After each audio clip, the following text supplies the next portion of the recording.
O anjo do Senhor anunciou a Maria. Ave Maria, cheia de graça, o Senhor é convosco.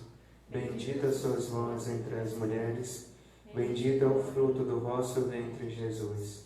Santa Maria, Mãe de Deus, rogai por nós, pecadores, agora e na hora de nossa morte. Amém. Eis aqui a escrava do Senhor. Faça-se em mim segundo a vossa palavra. Ave Maria, cheia de graça, o Senhor é convosco. Bendita sois vós entre as mulheres, bendito é o fruto do vosso ventre, Jesus. Santa Maria, Mãe de Deus, rogai por nós, pecadores, agora e na hora de nossa morte. Bendita sois vós entre as mulheres, bendito é o fruto do vosso ventre, Jesus. Santa Maria, Mãe de Deus, rogai por nós, pecadores, agora e na hora de nossa morte. Amém. Rogai por nós, Santa Mãe de Deus, para que sejamos dignos das promessas de Cristo. Oremos. Infundi, Senhor, como vos pedimos, a vossa graça em nossas almas, para que nós, que pela anunciação do anjo conhecemos a encarnação de Jesus Cristo, vosso Filho, pela sua paixão e morte na cruz, sejamos conduzidos à glória da ressurreição, pelo mesmo Cristo, Senhor nosso. Glória ao Pai, ao Filho e ao Espírito Santo, como era no princípio, agora e sempre. Amém. Muito bem, podemos já nos assentar. Tia Ângela, vê se está captando aqui o esquema, aqui, meus esquemas, aqui na...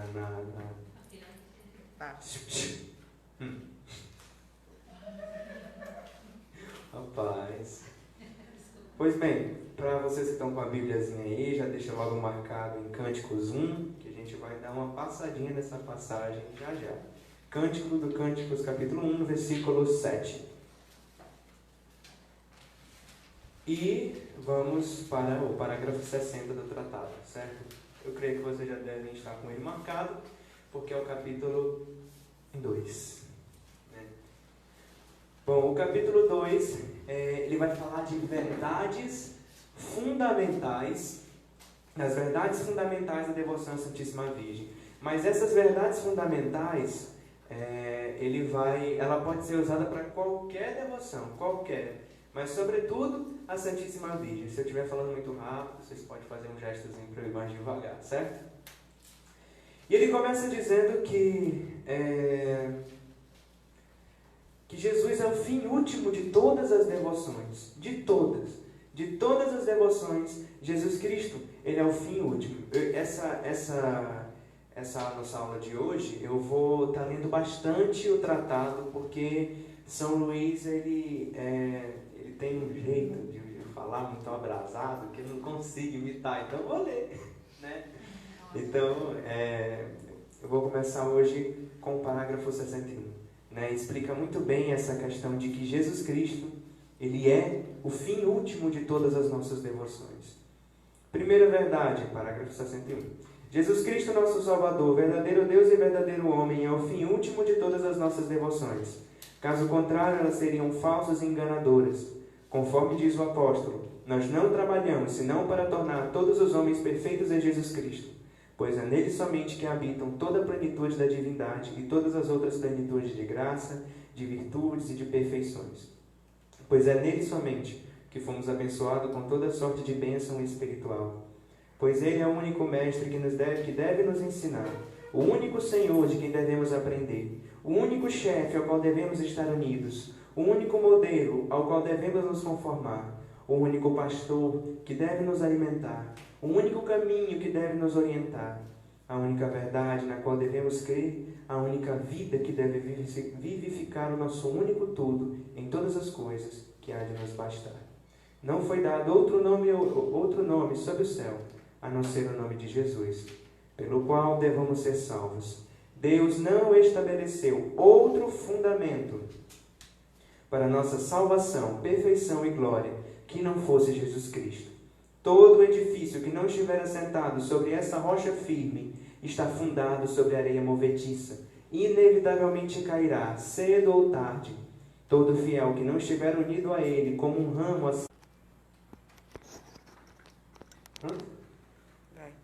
Pois bem, voltamos, tivemos alguns probleminhas técnicos. Se estamos em Jesus Cristo e Jesus Cristo em nós, não precisamos ter medo da condenação, nem os anjos dos céus, nem os homens da terra, nem os demônios dos infernos, nem qualquer coisa, nem outra criatura pode nos prejudicar, porquanto não pode separar-nos da caridade de Deus, que está em Jesus Cristo.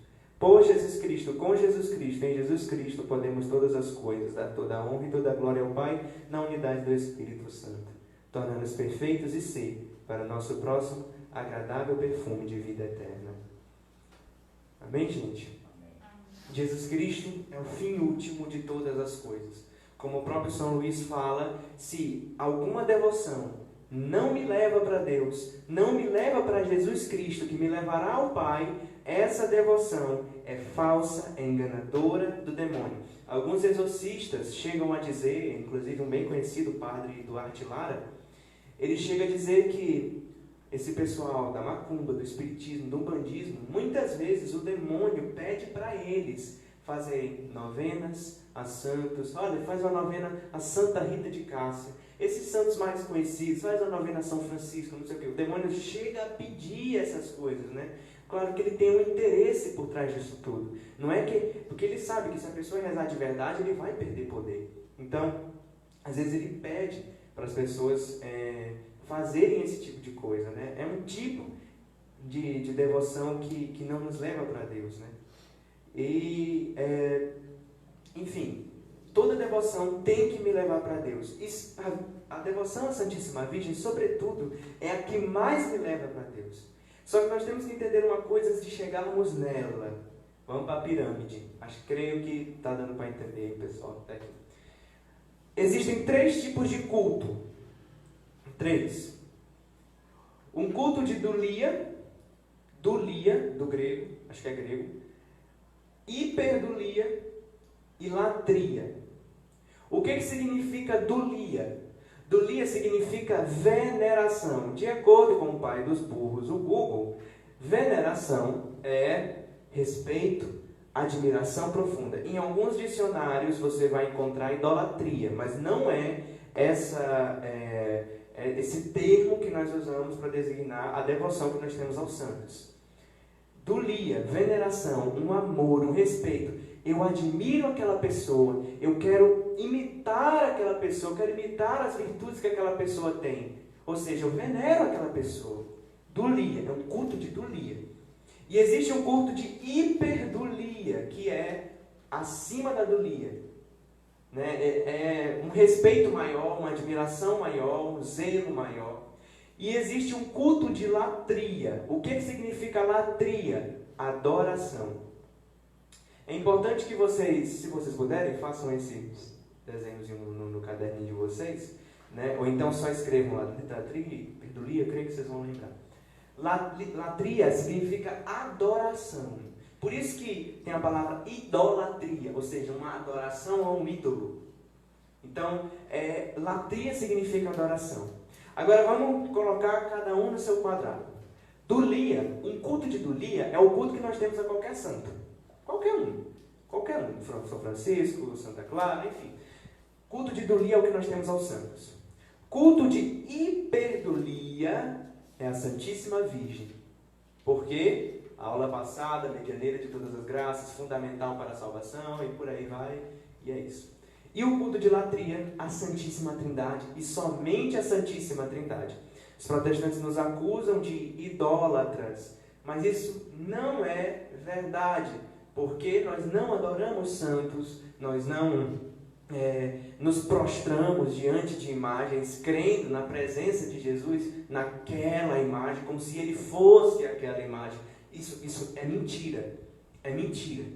O que nós temos aos santos é o que eles têm a mãe deles. Mais ou menos. Mais ou menos isso aí. Veneração, respeito, admiração, a vontade de imitar as suas virtudes. Para que, uma vez que eu vou até os santos, aprendo com eles, cresço com eles e imito as virtudes deles, eu me aproximo mais de Jesus, eu me aproximo mais da Santíssima Trindade. Quando eu faço um culto de hiperdulia, o que é fazer um culto de dulia, por exemplo? É quando eu paro para ler um livro de um santo para aprender com ele. É quando eu leio a doutrina, por exemplo, de Santa Teresa d'Ávila, aquela coisa massa das moradas e não sei o quê. Ali eu estou exercendo um culto de dulia. Eu estou aprendendo com uma pessoa. Quando eu rezo uma novena, eu vou citando todos os títulos de virtude daquele santo, por exemplo. Serafim abrasado, grande pregador, não sei o quê, anjo de inocência.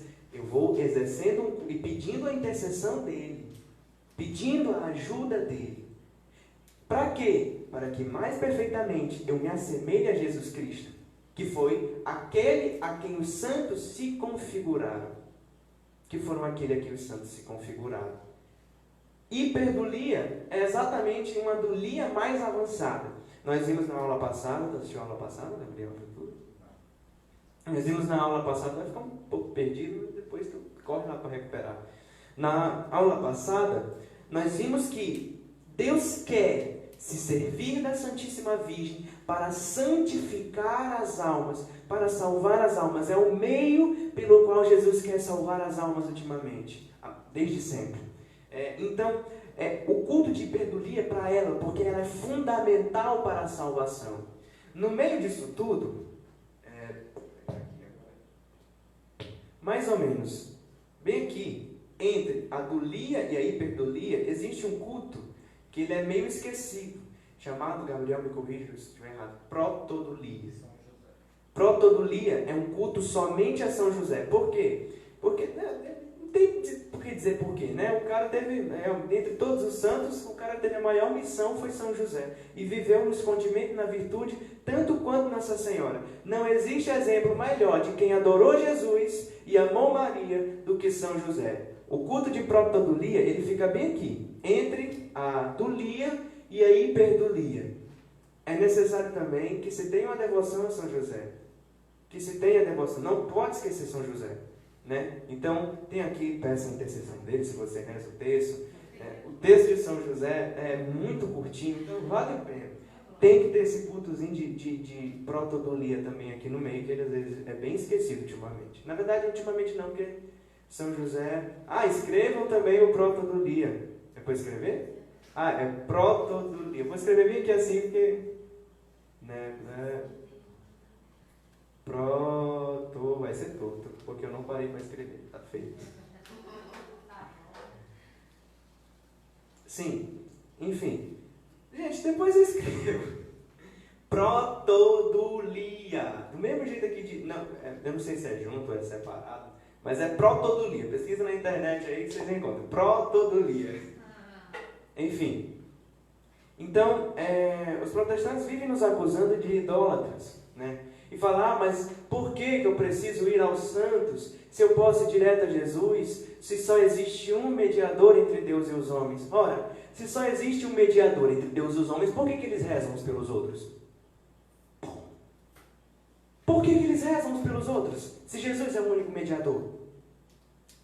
Detalhe, nós acreditamos também que Jesus é o único mediador. Nós acreditamos, mediante a palavra, São Paulo vai dizer, Jesus Cristo é o único mediador entre Deus e os homens, e São Luís vai dizer isso no parágrafo que a gente acabou de ler. Só que, existe um detalhe, Colossenses 1,18, esse Deus não é sozinho, Ele é a cabeça, nós somos o corpo. Esse Deus não é sozinho. Então, quando eu rezo pelo meu irmão, eu estou exercendo uma obra de caridade. E Jesus disse, sem mim nada podeis fazer. É Jesus exercendo a caridade em nós, ao nosso próximo. Então veja, nós, como membros do corpo de Cristo, podemos sim rezar uns pelos outros. E a palavra de Romanos capítulo 8 diz que nem a morte e nem a vida nos separam do amor de Deus. Então eu posso pedir uma ajuda para o meu irmão que está no céu, para rezar por mim. Porque se a morte me separa do amor de Deus e me separa de Jesus, por que vale a pena viver a santidade nessa vida? Vocês estão entendendo? Vocês estão entendendo? E além do mais, isso é bíblico. Eu pedi para vocês lerem a passagem, né? Isso é bíblico. A intercessão dos santos, a imitação dos santos para se chegar a Jesus Cristo é bíblico. Cântico dos Cânticos, capítulo 1, versículo 7.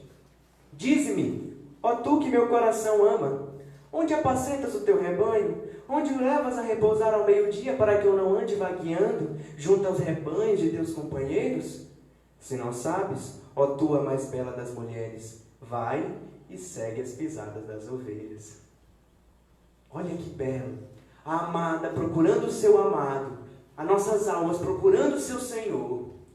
Vão procurando e não encontram. E ela, não querendo acabar sendo confundida e indo parar em outro rebanho, que não é o de nosso Senhor, ela pergunta: dize-me, ó tu que meu coração amas, aonde apacentas, onde repousas? Aonde? E Jesus diz: segue as ovelhas e encontrarás o pastor. Segue as ovelhas e encontrarás o pastor. A igreja não inventa nada. A base de tudo aquilo que a igreja tem hoje é o evangelho puro, vivo. O livro do Cântico dos Cânticos está na Bíblia dos protestantes também. Mas acontece que tem gente que só lê o que quer. E isso é chato, porque as acusações são falsas. Sobra para o pobre do Papa. Sempre no final de tudo. Então a intercessão dos santos, a ajuda dos santos, é verdadeira. É verdadeira. Acabei de provar aqui para vocês que é verdadeira. Verdadeira. Então, quando eu exerço um culto de idolia, já falei para vocês como funciona, quando eu exerço um culto de hiperdulia, eu estou automaticamente exercendo de maneira perfeita um culto de latria. Nós vamos explicar para vocês por que de maneira perfeita quando se fala de Nossa Senhora já. Certo? Então ele vai falar no parágrafo 62, né? Exatamente o que eu acabo de dizer aqui. Portanto, o fato de estabelecermos a sólida devoção à Santíssima Virgem não visa senão a tornar mais perfeita a devoção a Jesus Cristo, como também dar um meio mais fácil e seguro para encontrar Jesus Cristo. Se a devoção à Santíssima Virgem nos distanciasse de Jesus Cristo, seria necessário rejeitá-la como ilusão do diabo. Todavia, muito pelo contrário, como já tive a ocasião de mostrar e ainda farei adiante, essa devoção não nos é necessária, senão para encontrar Jesus Cristo de modo perfeito e amá-lo com ternura e fidelidade. Então, meus amados irmãos, por que de modo perfeito? A aula passada, dentre todas as criaturas, a que mais agradou a Deus foi a Santíssima Virgem. Portanto, se eu vou a ela mediante um culto de hiperdulia, mediante um culto... Aqui, já está olhando com a cara engraçada. Eu sou um aluno aplicado. Estou entendendo. Mediante, se eu vou a ela, a Santíssima Virgem, a mais perfeita de todas as criaturas, mediante um culto de hiperdulia, imitando suas virtudes, imitando o seu exemplo, confiando na sua intercessão que nunca falha, eu dou mais glória a Jesus Cristo, porque ela foi a criatura que deu mais glória a Jesus Cristo. Esse é o segredo. Vão anotando. Então a aula vai ficar no YouTube, viu? Depois vocês podem ver de novo, porque hoje tem umas coisas assim muito legais. Quem lê o capítulo sabe que é muito forte. Então esse é o porquê de modo mais perfeito. Porque a devoção à Virgem Maria não é algo dispensável, é algo fundamental. Fundamental para a salvação. Nós vimos isso na aula passada. Muito bem, então é mais ou menos isso que ele quer dizer em todo o artigo 2, porque tem inclusive a prece abrasada de Santo Agostinho que ele faz no parágrafo 67. Essa prece abrasada de Santo Agostinho, ela vai ser realizada por vocês durante uma semana, todos os dias durante o exercício espiritual. Vocês vão fazê-las durante o exercício espiritual todos os dias, pedindo o amor de Deus para amar mais Maria, né? Eu acho tão lindo essas coisas. Santo Agostinho, doutor da igreja, viveu lá em 300 e pouco, era todo dela, lá em 300 e pouco, antes e muito de São Luís. São Luís chegou 1700 e pouco também, não me lembro com exatidão. Então, São Luís vai por meio do artigo 1, ele com suas falas abrasadas, ele com suas explicações cheias de amor e ungido pelo Espírito Santo, vai falando, e até que nós chegamos no artigo 2º.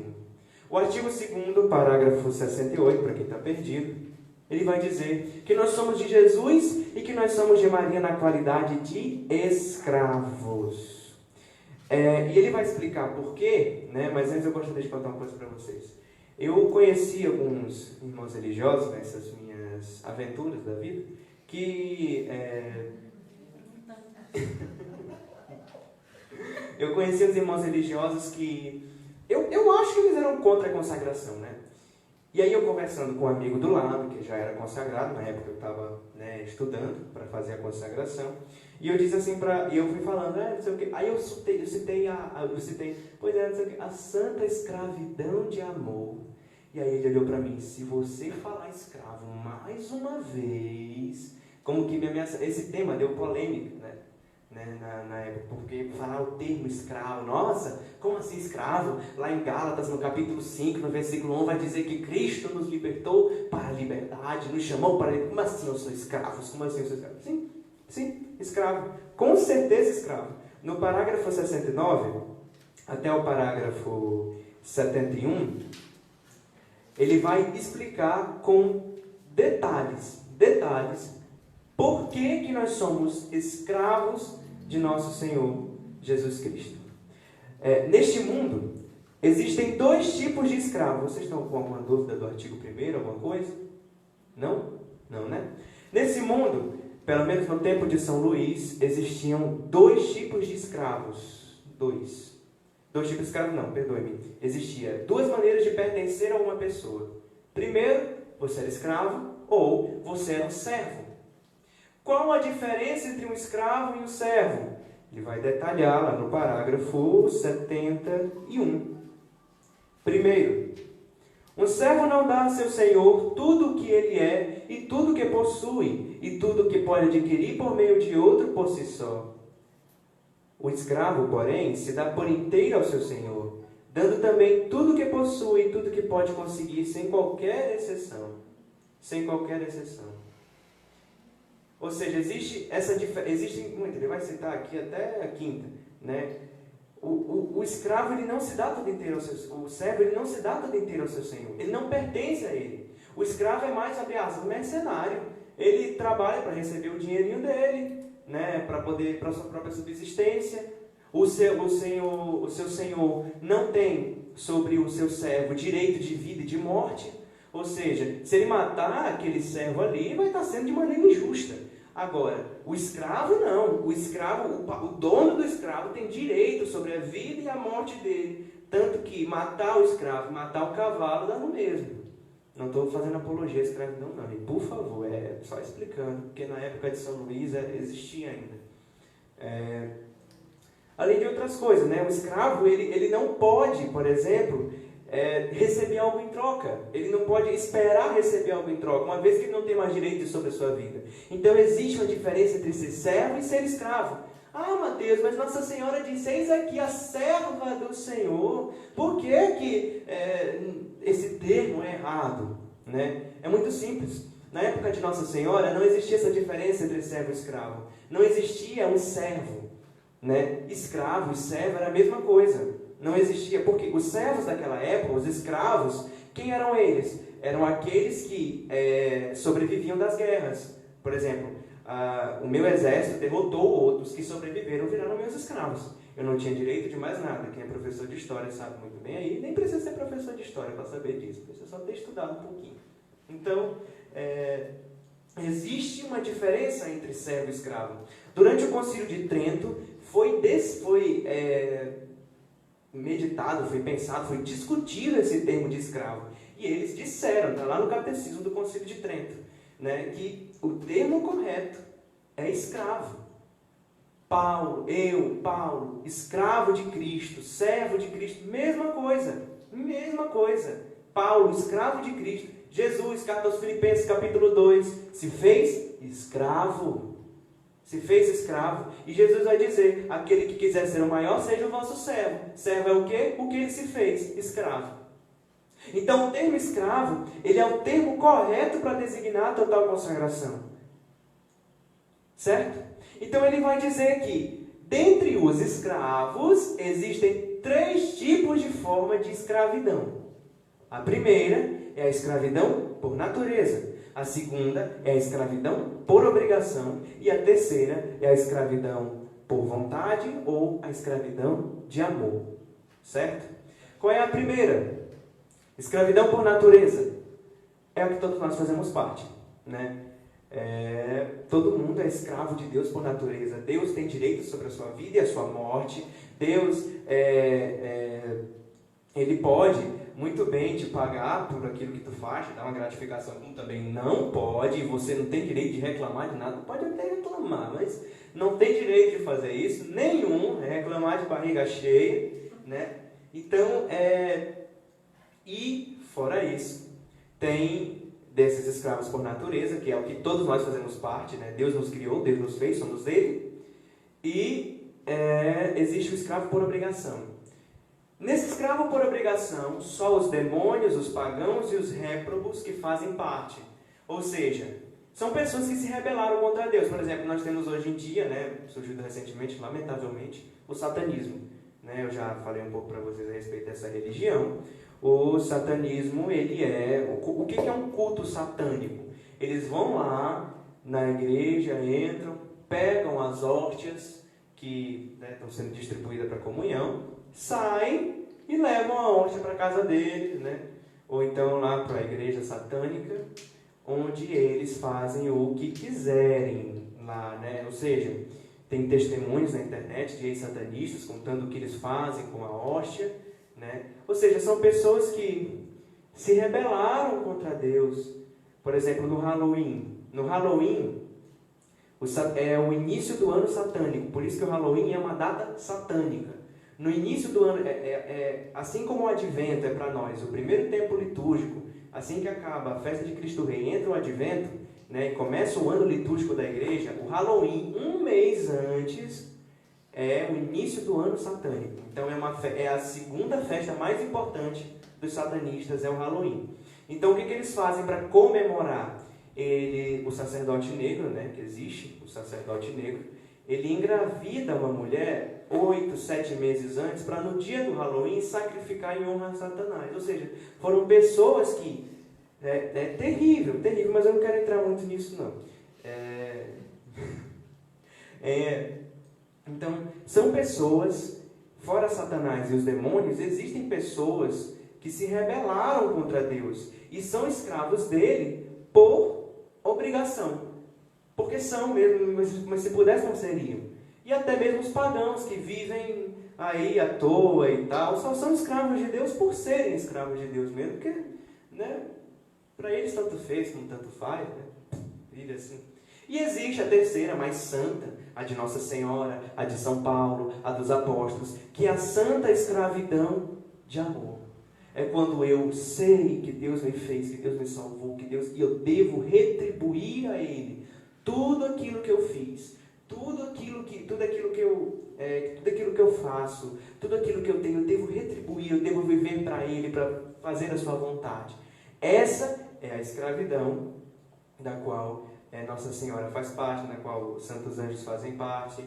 Todas essas aí, escravidão da vontade, escravidão de amor. E é essa escravidão que ele diz que nós devemos ter a Nosso Senhor. Mas aonde São Luís quer chegar com tudo isso? É simples. Ele diz, e eu falei isso na aula passada a respeito de vocês, e vocês sabem muito bem, Nossa Senhora recebeu tudo ali, tudo de Deus para dar a nós, né? Portanto, né, escrevam essa frase, se vocês já não tiverem escrito na aula passada, a frase de São João Damasceno. Tudo o que Deus tem por natureza, Maria tem por graça. Ou seja, se Deus tem esses escravos, se Deus tem esses réprobos, se Deus tem esses escravos por natureza e os escravos de boa vontade, Maria também não vai ter, se tudo é dela. Tudo que é meu é teu, disse o pai do filho pródigo, né, que simbolizava Deus e tal. Tudo que é meu é teu. Tudo que é meu é teu. Se o que nós temos, se o que Deus tem por natureza, Maria também não vai ter por graça, ele que quis honrá-la mediante a sua conduta nessa terra, Ele não vai querer honrá-la? Ele não vai querer dar a ela também? Que rei é esse que não deixa que a rainha tenha seus escravos? Nós assistimos filmes, nós vemos tudo isso. Nós vemos que a rainha, inclusive, é a mulher do luxo. É a mulher do luxo da corte. Ela tem todas essas coisas. Não que seja o caso de nossa mãe, que é sempre simples. Mas Deus vai honrá-la. E veja, São Luís vai dizer o seguinte. E também Santo Afonso Maria de Ligório vai confirmar isso nas Glórias de Maria. Existe uma coisa que Deus deu a Maria, né? Digamos o seguinte, fazer aqui um esquemazinho também, tem que tomar cuidado por causa do ring light. Por exemplo, bem aqui, nesse círculozinho, não manguem, bem aqui está os escravos por obrigação. Vou fazer um ozinho aqui todo cagado, os escravos por obrigação. E bem aqui estão os escravos, fazer um A, os escravos por amor. E esses dois juntos pertencem a Deus, né, todos, como escravos por natureza. Certo? Só que o que o Senhor vai dizer? O que São Luís e também os demais santos, São Boaventura, São Bernardo de Claraval, todos esses santos marcados por sua doutrina mariana, né, o que eles vão dizer? Eles vão dizer que aqueles escravos de amor, aqueles que querem viver para nosso Senhor Jesus Cristo, numa vida santa, numa vida honesta, numa vida casta, esses aí, Deus deu para Nossa Senhora. É por isso que ele vai dizer, lá no parágrafo 56 do capítulo 1, que a Nossa Senhora está entregue todos os homens, para que por meio dela, para que por ela, possam alcançar um dia uma grande santidade. É ela responsável por formar os santos, por gerar os santos que vão vir. Esses, os santos dos últimos tempos, que carregarão um crucifixo na mão direita, o rosário na mão esquerda, terão a palavra de dois gumes, a espada de dois gumes na sua boca, que é a santa palavra de Deus. Esses homens que vão incendiar o planeta Terra. É esses escravos de amor aqui que Deus deu a Nossa Senhora, para que por ela possam, para ela, com ela, nela, pisar a cabeça da serpente. Esses escravos pertencem à Virgem Maria. Tanto que Santo Afonso Maria de Ligório, ele é ousado em dizer: o reino de Deus é dividido em duas partes, a misericórdia e a justiça. A justiça, que vai ser dada aos por obrigação, aos réprobos, ficou por parte de nosso Senhor Jesus Cristo, para Ele julgar. O Senhor virá julgar a terra inteira, com justiça julgará, diz o Salmo. Então, e esses escravos de amor, que a parte da misericórdia ficou entregue a Nossa Senhora, para que ela possa gerá-los para a santidade, nutri-los para a santidade.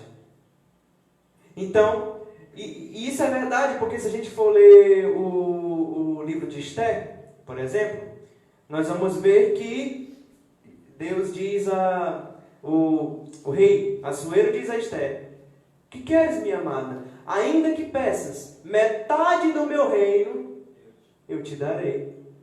Eu te darei. Ainda que peças metade do meu reino, eu te darei. Nossa Senhora é tão humilde que nem isso ela queria. Ela não queria nada, nada a não ser a glória de Deus. E para honrá-la por essa sua humildade, Deus de fato deu a ela metade do reino dele. É isso que São Luís quer dizer, né? E ele mesmo afirma, né, depois que acaba por exagerar um pouco, né, com uma coisa que é tão óbvia, ele diz que muitas pessoas não conseguem entender. E ele diz que esses que não conseguem entender são até mesmo os católicos de boa vontade. De boa vontade. Ele não fala de réprobo, de cismático, de herege. Ele fala de católico de boa vontade, que não consegue entender a missão da Santíssima Virgem na igreja. Graças a Deus, com o Papa João Paulo II, isso já mudou bastante, mudou muito, né? A questão da devoção a Nossa Senhora na igreja. Então ele diz que, diante de tudo isso, nós podemos, com certeza, nos declarar escravos de amor da Santíssima Virgem, para mais perfeitamente o sermos de Jesus Cristo.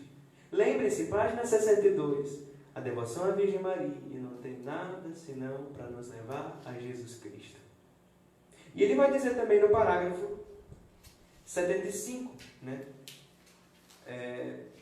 A Santíssima Virgem é o meio pelo qual Nosso Senhor se serviu para vir até nós. e é também o meio do qual devemos nos servir para ir até Ele. Pois ela não é como as outras criaturas que nos afastariam de Deus, em vez de nos aproximarem dele, caso nos apegássemos a elas. A mais forte inclinação de Maria, ao contrário, é nos unir a Jesus Cristo, seu Filho. E a mais forte inclinação do Filho é que cheguemos a Ele, por Maria. Então nós somos esses escravos, nós somos esses servos de Nossa Senhora. Servo, escravo, nesse sentido, dá no mesmo. Tanto que, antes de ser beatificado, né, ele recebe o título de, ou ele recebe o título de venerável, ou ele recebe o título de bem-aventurado, ou ele recebe o título de servo de Deus. Servo de Deus, Carlo Acutis, por exemplo, era o título que ele tinha antes de ser beatificado. E com tudo isso, São Luís parte para o capítulo 3, que nós devemos nos esvaziar do mal que há dentro de nós. Esse capítulo 3, ele é a chave para a gente conseguir entender o capítulo 4, né, que fala da necessidade de um mediador junto ao próprio mediador. Me arrependi de não ter feito o esqueminha que eu fiz na aula passada. Sim, vocês têm alguma dúvida em relação ao capítulo 2? Alguma coisa a perguntar, alguma coisa a questionar, alguma coisa que não desceu, né, que ficou aí com vocês?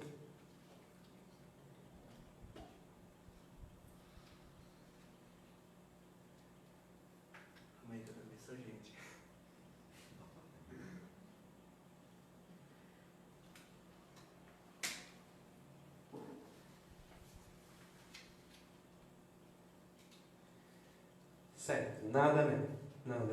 Olha. Até agora ninguém levantou a mão para perguntar nada. Fica preocupado com essas coisas. Mas tá bom. Esvaziamento do mal em relação ao pecado. Também. A gente vai entender isso agora no capítulo 3. Certo? Bom, ele vai falar e ele vai ser bem detalhista no que diz respeito a nos esvaziar da maldade que existe dentro de nós. Cadê o pincelzinho? Até aqui. Exatamente. Quando Adão e Eva pecaram, né, nós éramos assim, santos, perfeitos, vontade reta, tudo direitinho. Quando Adão e Eva pecaram, essa vontade de fazer aquilo que é certo, a santidade, ela ficou curvada, ou seja, nós temos uma inclinação para o mal. Não é que nós fazemos, não é que nós somos essencialmente maus, nós somos essencialmente bons. Somos feitos à imagem e semelhança de Deus. Mas com o pecado, nós recebemos uma inclinação para o mal. Quando nós somos batizados, a culpa de nós nos termos inclinado para o mal é perdoado. Mas a inclinação continua. Por isso que a gente não é santo ainda. A inclinação para o mal permanece. Ou seja, a culpa é perdoada, mas a mácula continua. A mancha que o pecado deixou, ela continua. Por isso que muitas vezes a gente cai.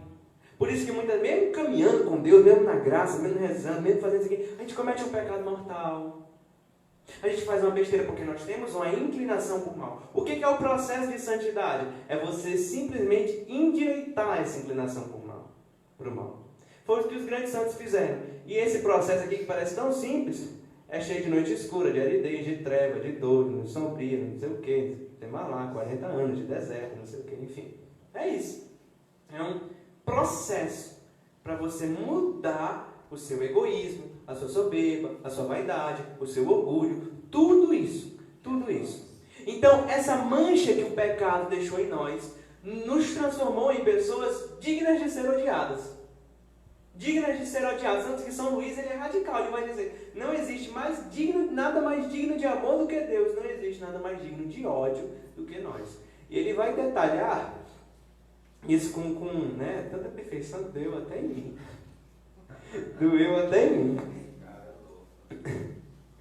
Deixa eu dar só uma olhada aqui. Olha, o parágrafo 79, assim, já dá pra gente pensar duas vezes, né? Sentar e calcular o tamanho do prédio antes de querer subir. Para nos esvaziar de nós mesmos, é preciso, em primeiro lugar, conhecer bem, pela luz do Espírito Santo, nosso mau fundamento, nossa incapacidade para todo bem útil à salvação, nossa fraqueza em todas as coisas, nossa inconstância a todo tempo, nossa indignidade de toda graça, nossa iniquidade em toda parte. O pecado de nosso primeiro pai nos corrompeu a todos quase por inteiro, tornando-nos inflados e azedos, como fermento azeda, infla e corrompe a pasta na qual é posto. Os pecados atuais que cometemos, tanto mortais como veniais, por mais perdoados que sejam, aumentaram a nossa concupiscência, a nossa fraqueza, a nossa inconstância e nossa corrupção, e deixam maus restos em nossas almas. Nossos corpos estão tão corrompidos que são chamados pelo Espírito Santo de corpos do pecado, concebidos no pecado, nutridos no pecado e capazes de tudo. Corpos sujeitos a uma infinidade de doenças que se corrompem dia a dia e que não se engredam, senão úlceras, que se não se engendram, senão úlceras, vermes e corrupção. Nossa alma, unida ao nosso corpo, se tornou tão carnal que foi chamada de carne. Aí ele vai falar a palavra lá de Gênesis 6,12. Não temos como próprio senão o orgulho e a cegueira no espírito, a dureza de um coração, a fraqueza e a inconstância na alma, a concupiscência, as paixões revoltosas e as doenças do corpo. Somos naturalmente mais orgulhosos que o pavão, mais presos à terra que os sapos, mais repulsivos que os bodes, mais vorazes que as serpentes, mais gulosos que os porcos, mais coléricos que os tigres, preguiçosos que as tartarugas, mais fracos que o capim, mais inconstantes que cataventos. Não temos no fundo de nós, a não ser vazio e pecado, não merecemos, senão a ira de Deus e o inferno eterno. Doeu? Acabou, vou para casa. Então, mas é verdade. Por isso que eu falei para vocês a respeito da maçã toda podre aqui no nosso primeiro encontro. É isso.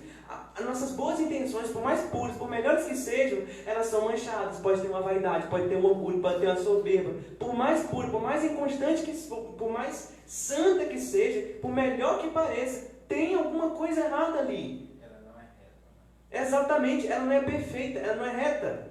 Só que tem um detalhe, existe uma pessoa que é imaculada, sabe? Que não tem esse negocinho aqui pro lado, sabe? Esse pincelzinho pro lado, né? Não tem. A vontade dela é reta.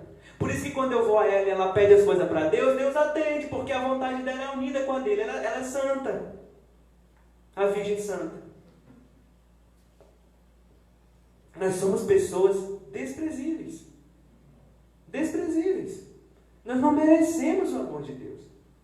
Nós não merecemos o amor de Deus. Nós não merecemos nada disso. Somos pecadores. Nós somos maus. E ele diz que para poder progredir, para poder amar a Deus... Gabriel, se quiser um pouco d'água ali, pode ficar à vontade. Para nós podermos progredir, para nós podermos amar a Deus, é necessário que a gente tenha consciência dessa maldade que existe dentro de nós. E é sempre muito mais humilde reconhecê-la. Olha, hoje em dia, a fé e essa questão do autoconhecimento está muito relativizado. Muito relativizado. Eu não preciso de tudo isso, não. Deus olha o coração. Deus é bom, Deus é misericórdia. Deus olha o coração. Tá, Deus olha o coração. Ele disse isso lá em 1 Samuel. Mas quem disse que teu coração é bom?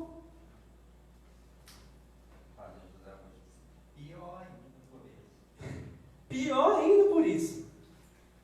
Quem disse que teu coração é bom? Eu não preciso ir para a igreja, não. O essencial do evangelho é o amor. E como é que você vai aprender a amar sem os sacramentos? Sem se diminuir, sem ser humilde, sem oração. Deus é bom, Deus é misericórdia, Ele é. Mas nós vamos ver no capítulo 4, no artigo 4, que é necessário um mediador, junto ao próprio mediador, porque nós somos indignos de apresentar-se diante de Jesus, o único e sumo mediador. Nós somos pecadores, nós somos maus.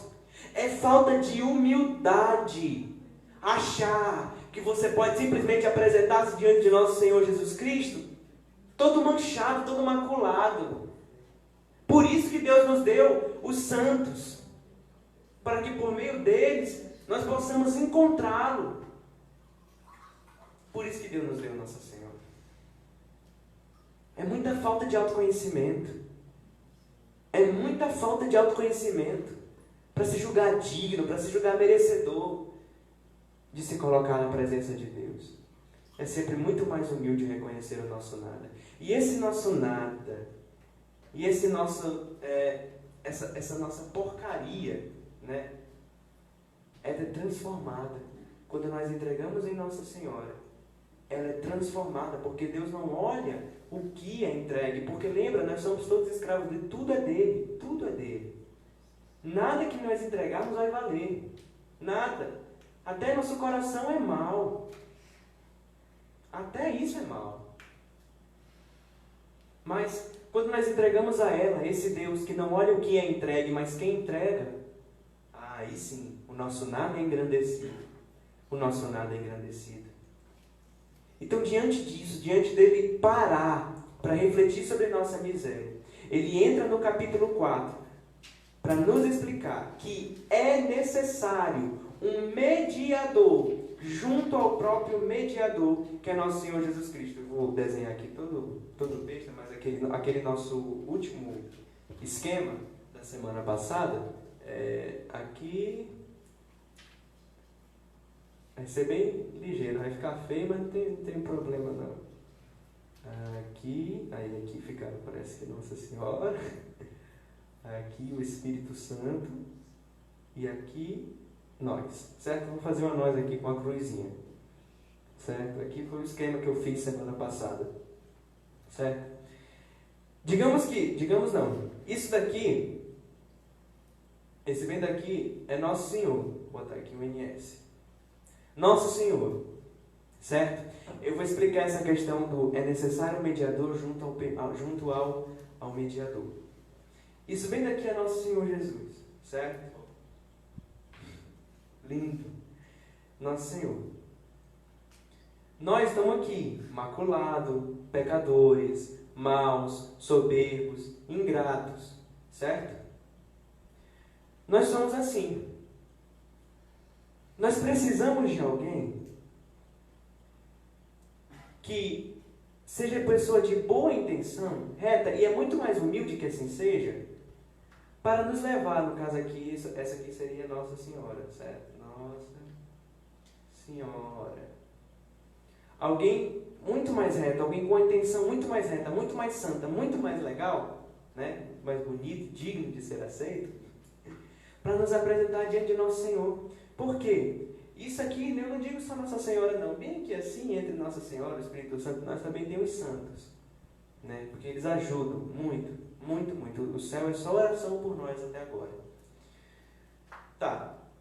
Muitas pessoas, né, eu não preciso dizer quem é, acham que, cadê o apagador?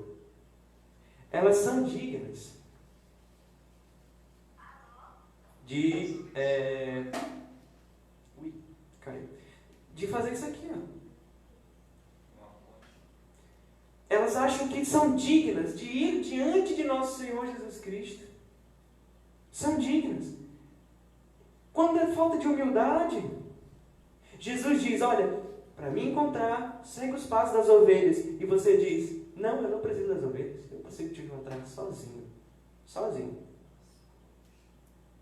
Quanta soberba, viu? Quanta falta de humildade para reconhecer que nós, maculados como somos, não podemos nos apresentar diante de Deus. Pelo menos é muito mais humilde que assim não façamos. Não estou dizendo aqui que nas orações de vocês não podem dizer Jesus. Não sei. Claro que vocês podem, vocês devem, assim que Nossa Senhora nos ensina. Mas o problema é que quando nós rezamos, sobretudo quando somos consagrados, nós não vamos sozinhos. Ela vai com a gente. Ela nos reveste de seus méritos, dos méritos que a Santíssima Trindade cobriu ela. E aí sim, a maçã podre é digna de ser aceita pelo Rei. É digna de ser aceita pelo Rei. É necessário um mediador junto ao próprio mediador. É muito mais humilde irmos a Deus por meio de Nossa Senhora do que nós por nós mesmos. E Deus já falou muitas vezes, Mateus capítulo 5, versículo 1, se não me engano.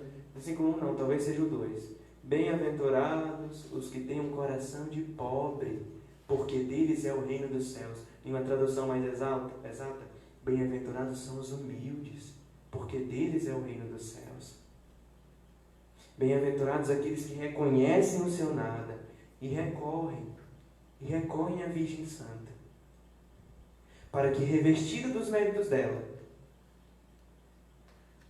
ele possa chegar até nosso Senhor, numa oferta digna de ser aceita, numa oferta santa, numa oferta que de fato o agrade, para que, por meio de Jesus Cristo, sejamos nós conduzidos ao Pai. Tanto que Jesus fala, todo aquele que o Pai me dá, virá a mim, e aquele que vem a mim, eu não lançarei fora. Será que só porque Jesus abriu mão de sua condição divina, só porque ele se humilhou, será que só por causa que ele se fez homem como nós, só por causa de tudo isso que ele fez, se igualou a nós, ele é menos digno de louvor? Ele é menos digno de glória? Ele é menos digno de uma coisa bem feita? Só porque ele se igualou a nós? Jesus é Rei. Jesus é Deus. E que toda língua se cale aqui. Jesus é Deus. Não existe outro nome que nos foi dado com autoridade sobre o céu, sobre a terra. Ao nome de Jesus todo joelho se dobre nos céus, na terra, nos infernos, diz a carta aos Filipenses. Olha quem ele é. Quem consegue olhar para si mesmo e dizer, eu posso ir até Jesus, que atire aqui a primeira pedra, que me xingue nos comentários desse vídeo. Quem puder apresentar-se diante de Deus e dizer, Senhor, eu estou aqui, se julgando digno de estar diante dele. Quem puder fazer isso, que atire a primeira pedra. É muito mais santo, é muito mais humilde recorrer àqueles que nessa vida se conseguiram se conformar à vontade deles. Aqueles que são santos, aqueles que são puros, aqueles que têm uma vontade reta de agradar a Deus. Os nossos irmãos e irmãs que estão no céu, a igreja triunfante. É necessário um mediador ante o próprio mediador? Não foi uma pergunta retórica. É necessário, gente, um mediador junto ao próprio mediador? Se vocês acham que podem, né, sem a ajuda dela, por favor, levantem a voz. Eita, Gabriel. É mal, Gabriel. Só se for.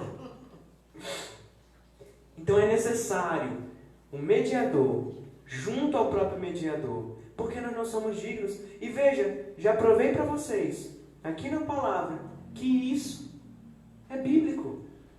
Foi Jesus que nos ensinou isso. Foi Jesus que nos ensinou isso. Foi Ele. A ir a Ele teve misericórdia de nós, os santos, a Virgem Santíssima, é a misericórdia de Deus para nós nessa terra. Deus te deu um presente. Você seria desumilde e soberbo se não aceitasse esse presente. Se não aceitasse esse presente. Jesus é o único mediador entre Deus e os homens. Ele é. Mas nós somos tão ruins que nós necessitamos de um mediador entre Jesus e nós. E São Luís, ele vai falar disso. Nós vamos entender isso melhor lá quando a gente for falar de Rebeca, de Jacó, por aí. No próximo capítulo, nós vamos falar sobre os verdadeiros. Ele vai falar agora sobre. Agora que eu entendo que eu preciso dela. Agora que eu entendo agora que eu entendo eu preciso dela, ele vai nos ensinar e vai nos falar da escolha da verdadeira devoção à Santíssima Virgem.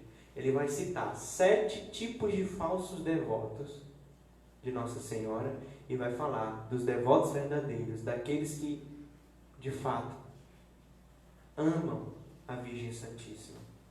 Mas ainda não acabou o capítulo, né? Existe mais um artigo, que é o... eu fiquei de falar para vocês de um exemplo, né? Que é muito engraçado. Isso aqui, Santo Agostinho diz: contemple as criaturas e conhecerás o Criador. É ele que diz, certo? Né? Tudo nessa terra reflete agora a glória de Deus. Os céus e a terra proclamam a vossa glória, usando nas alturas, é o que dizemos na missa. Certo? Vamos contemplar o nosso dia a dia e vamos ver como tudo que eu falo, né, com a graça de Deus e a unção do Espírito Santo, é verdade. Menino do buchão, 13, 14 anos, tal.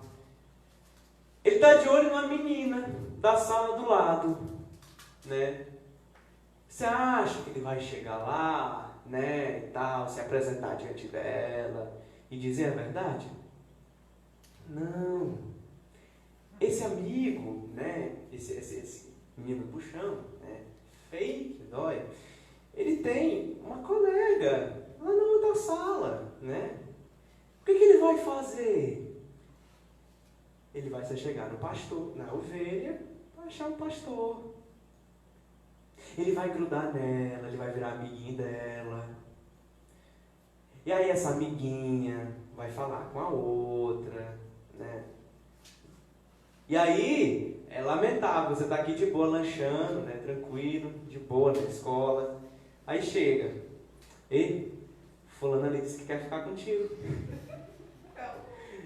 Isso é errado. Mas é bom para entender.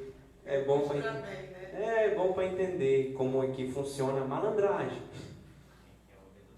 Ainda tem umas histórias, né, de uns que são mais ousados e chegam: tu quer aquela menina ali? Eu te arranjo. Eu te arranjo ela. Você está entendendo? É esperteza. É esperteza. E no final dá certo. Em alguns casos, né, você descobre que a pessoa que você gostava era coleguinha, né, no final das contas, ali, que você se usou para chegar na outra, mas não vem ao caso agora. Mas é assim que funciona na escola. O cara vê que não consegue, ele vai para onde? Para a amiga, que vai ficar no pé, vai lá. Ela vai apontar um monte de motivo. Ele é um cara bacana, ele é um cara legal, ele é fofinho, ele é carinhoso. Vocês estão entendendo? É para que a gente possa entender isso aqui, ó. Para que a gente possa entender isso aqui. Aí essa questão do é fofinho, é carinhoso, é ela te atribuindo méritos. É ela te atribuindo dons, que você não tem, claro, mas ela vai te atribuindo coisas para que você consiga ficar agradável, com bom odor, bonitinho, cheirosinho, para o rapaz, para a menina ali que você está de olho. E veja, aonde isso daqui se transforma no esquema? Lembrem-se, no parágrafo passado, no capítulo passado, nós falamos que o Espírito Santo se deu a Nossa Senhora a partir do momento em que Ele a fecundou, gerando nela Jesus Cristo. Deu a ela todos os seus dons, todas as suas graças, todos os seus méritos, tudo aquilo que o Espírito Santo tinha. Ele deu a ela. Tanto que na carta aos Romanos, no capítulo 8, a partir do versículo 31, parece, São Paulo vai dizer: quando Jesus nos foi dado, não nos foi dado tudo junto com Ele? É isso que ele vai dizer na carta aos Romanos. Eu vou pegar aqui, porque eu gosto de estar sempre fundamentado na palavra, para não vir uma galera nos comentários falar besteira. Romanos 8, eu até marquei. Romanos 8... 31 parece. Não é esse. Romanos 8, 31 não. Ai, gente, não acredito que eu perdi a palavra. Romanos 8, 31 é: se Deus é por nós, quem será contra nós? Não, é 32. Aquele que não poupou seu próprio filho, mas que por nós o entregou, como não nos dará também com ele todas as coisas? Todas as coisas. Romanos 8, 32. Então, o bonitinho, o cheirosinho, É Nossa Senhora nos dando o Espírito Santo, para que o Espírito Santo, que é o fogo purificador, possa nos purificar, nos transformar, para que sejamos santos, bonitinhos, cheirosinhos, agradáveis a Deus. Olha que coisa maravilhosa. Olha que coisa maravilhosa. Jesus vai dizer, os filhos das trevas são muito mais espertos que vocês aqui nesse mundo. É isso aqui, ó. É isso aqui. O Espírito Santo purificador nos transformará em Deus. Assim, abre aspas, nos transformará em Deus, no sentido de nos configurará em Deus. Nos unirá a Deus, mediante a provação, mediante a purificação, mediante a oração. Nos transformará em Deus. Veja os apóstolos, veja os discípulos. Antes da vinda do Espírito Santo, quem eram eles? Pedro era um inconstante. Um dia dizia que amava, outro dia traía. Um dia Jesus elogiava, outro dia chamava de Satanás. Afasta-te de mim, Satanás, que o que tu queres, o que tu dizes não condiz com o que o Pai fala. Quem eram os demais apóstolos? Escondidos, com medo dos judeus. Tomé, incrédulo.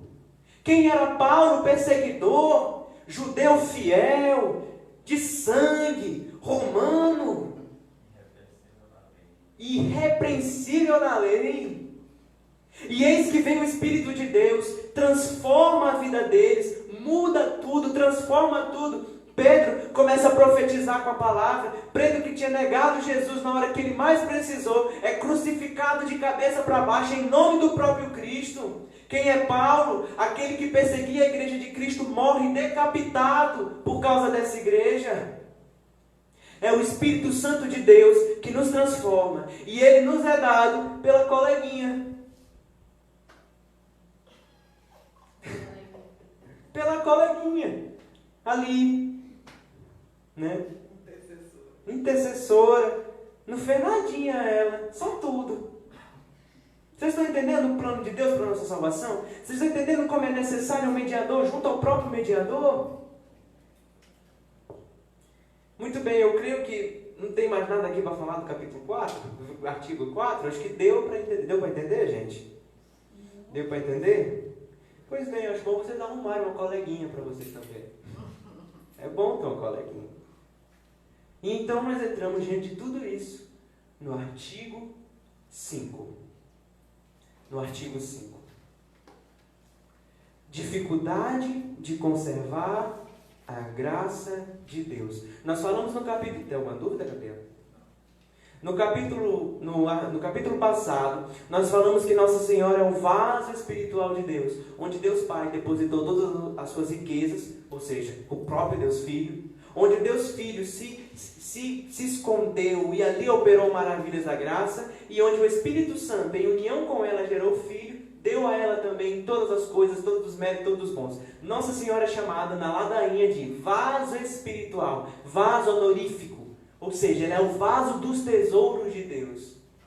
Ora, se tudo que é de Deus é de nós, ela também não vai ser o nosso vaso espiritual? Onde nós depositamos todas as graças que recebemos? Jesus vai dizer, eu me esqueci agora como era a passagem, buscai os tesouros do céu, parece, onde a traça não corrói, onde o ladrão não rouba. Pois é, nós... Isso, exatamente essa passagem. Isso. Deixa eu passar bem aqui para o artigo 5º. Certo. Só que Deus nos dá um tesouro. Deus, né? Ele nos dá um tesouro muito grande. Muito grande. Tanto que o Salmo 36 vai dizer: quão preciosa é, Senhor, a vossa graça. Quão preciosa é a vossa graça. A graça de Deus é extremamente preciosa. E São Paulo vai dizer, lá em 1 Coríntios, lá em 2 Coríntios 4, versículo 7, que nós temos um grande tesouro num vaso de barro, num vaso de argila. Nós, meus queridos irmãos e irmãs, somos muito fracos para guardar todas as graças que Deus nos deu. Todas as graças que Deus nos deu. Facilmente, a gente perde tudo. Facilmente a traça corrói, facilmente o ladrão rouba. Por isso que nós temos esse vaso espiritual. Na consagração nós entregamos a ela tudo aquilo que nós temos, tudo aquilo que somos. Tudo, nada. Você fica pobre, pelado, nada. Tudo passa a ser dela. E se você se deposita, se entrega a ela, ela que guarda os tesouros de Deus com perfeição, não vai guardar os nossos? Ela é o jardim das delícias de Deus, segundo São Luís Maria Guignon de Montfort, que vai dizer que quem guarda esse jardim é o próprio Espírito Santo. E só sai coisa desse jardim a quem o Espírito de Deus quiser revelar. Ela é a esposa dele. Ela é a esposa dele. Então o segredo para conservar na graça de Deus, para conservar tudo aquilo que nós temos, é nos depositar nesse vaso espiritual. Que não vai só guardar aquilo que a gente tem, mas vai transformar a nossa maçã podre num balde de maçã, vai entregar para o rei. E aí o rapazinho vai conseguir a menininha. Você está entendendo? Então, é o segredo. Você pode olhar.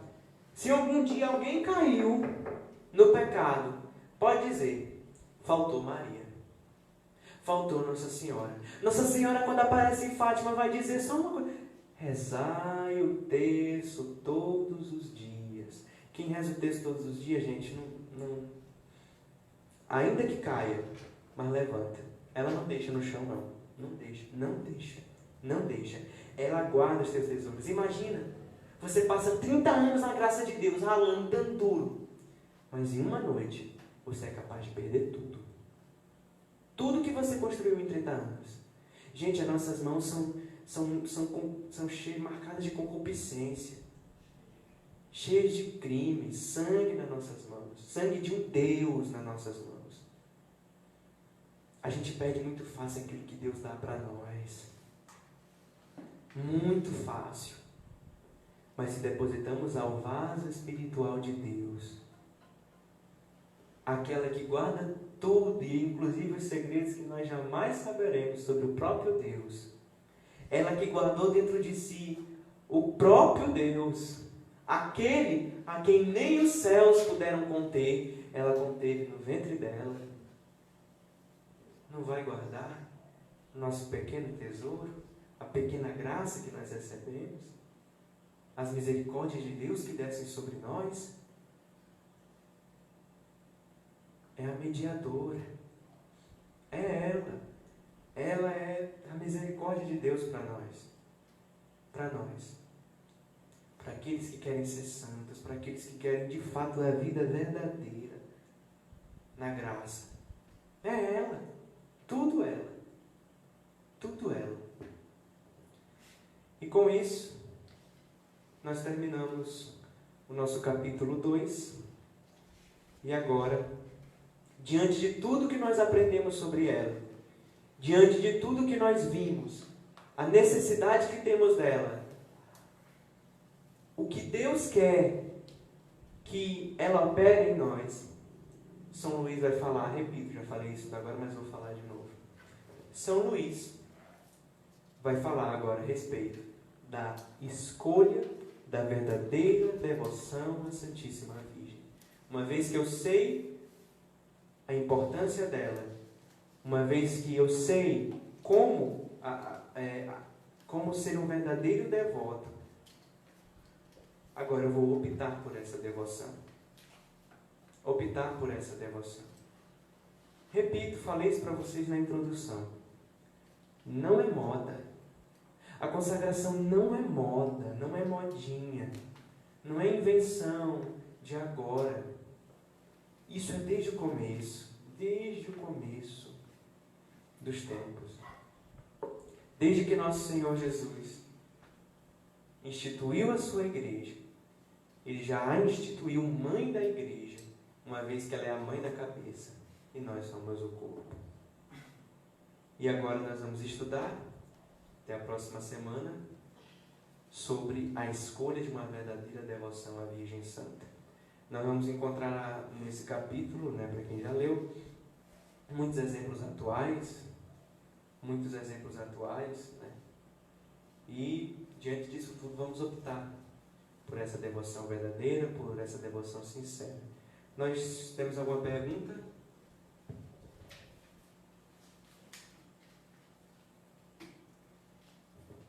Para você que nos acompanhou, muitíssimo obrigado. Até semana que vem.